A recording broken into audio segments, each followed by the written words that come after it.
आपल्या शरीरामध्ये जेवढे रोग व्याधी आजार तयार होतात, या सर्व रोग व्याधी आजार यांची जी उत्पत्ती आहे ते आपलं मन आणि पोट आहे. आपल्या पोटामध्ये हे सर्व रोग व्याधी आणि आजार तयार होतात. हे पोटामध्ये कुठून तयार होतात, पोटामध्ये कसे तयार होतात, पोटामध्ये कसे जातात? जे अन्न आपण खातो, या खाल्लेल्या अन्नातून आपल्या शरीराची निर्मिती होते.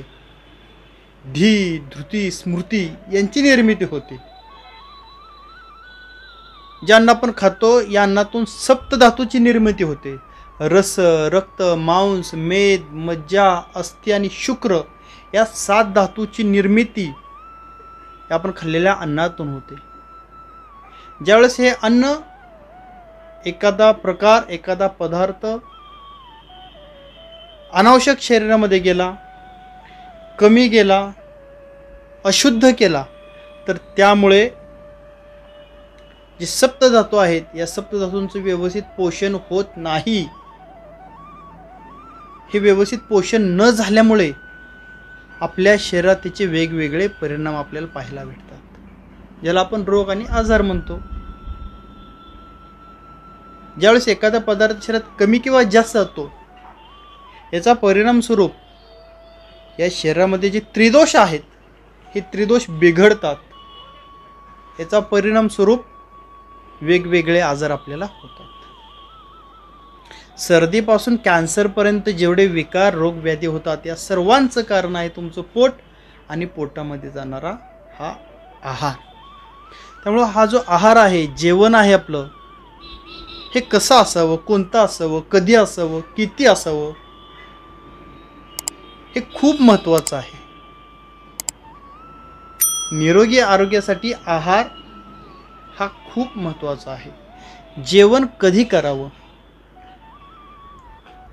जेवण कधी करावं, ज्यावेळेस आम्ही विचारतो जेवण कधी करावं, तुम्ही जेवण कधी करता, तर त्यावेळेस सांगतात आम्ही 2 वाजता जेवण करतो, 10 वाजता नाश्ता करतो, 2 वाजता जेवण, 4 वाजता थोडासा नाश्ता होतो, संध्याकाळी 10 वाजता जेवण होतं. हे उत्तर नाही. तुमच्या घड्याळाला भूक लागते की पोटाला भूक लागते? भूक घड्याळाला लागते की पोटाला? पोटाला लागते. जर भूक पोटाला लागत असेल, अन्न हे पोटामध्ये जात असेल, तर घड्याळाचा विचार न करता पोटाचा विचार करायला पाहिजे. बरोबर आहे ना? हातातलं घड्याळ किंवा भिंतीवरचं घड्याळ हे बघून जर आपण जेवण करत असेल तर हे बरोबर नाही. तुम्हाला भूक कधी लागते त्यावेळेस तुम्ही जेवण केलं पाहिजे. मग तासाला भूक लागते, तासाला जेवण करावं का नाही? मग याला भस्म्या रोग म्हणतात. जवळपास 2 जेवणाच्या मध्ये 4 ते 5 तासाचं अंतर हवं. कमीत कमी 4 तासाचं अंतर हे हवं. जास्तीत जास्त 6 तासापर्यंत ठीक आहे. सकाळी तुम्ही नाश्ता केला, दुपारी जेवण केलं, संध्याकाळी जेवण झालं, हे ठीक आहे. काही लोकांना नाश्त्याची सवय नाही, मग सकाळी आणि संध्याकाळी पोटभर जेवण करणे, पण कधी भूक लागल्यानंतर जेवण करणे. ज्यावेळेस तुम्हाला भूक लागेल त्यावेळेस जेवण करणे. जर तुम्हाला भूक नाही आणि जर तुम्ही जेवण करत असाल, म्हणजे पहिलं शरीरातील जे अन्न आहे ते पचलेलं नाही आणि तुम्ही वरून नवीन अन्न टाकताय, तर यावेळेस शरीरामध्ये आमदोष निर्माण होतो.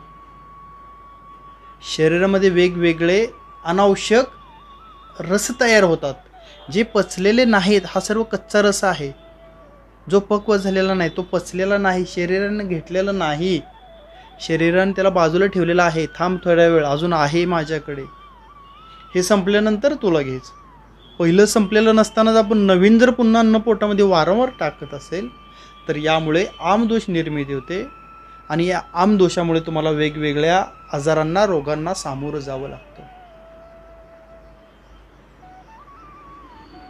खूप वेगवेगळे रोग, ते सर्दीपासून कॅन्सरपर्यंत. जगामध्ये कमी खाऊन खूप कमी लोक आजारी पडतात. जेवढे लोक दवाखान्यामध्ये येतात, आजारी असतात, रोगी असतात, हे सगळे जास्त खाल्ल्यामुळे आजारी असतात. कमी खाल्ल्यामुळे नाही, वेळेवर खाल्ल्यामुळे खूप कमी आजारी पडतात. अवेळी जेवण केल्यामुळे खूप लोक आजारी पडतात. अवेळी जेवण केल्यामुळे खूप लोक आजारी पडतात.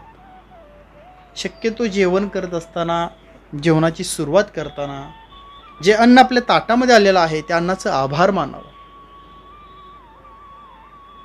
ताटामध्ये आलेल्या अन्नाचं आभार मानावं. हे खूप कमी ठिकाणी आहे. आलं की पटपट पटपट पटपट पटपट खायला सुरू. बरं, किती वेळा खायचं? सकाळी, दुपारी, संध्याकाळी. सायंकाळची वेळ आहे ती वेगळीच आहे.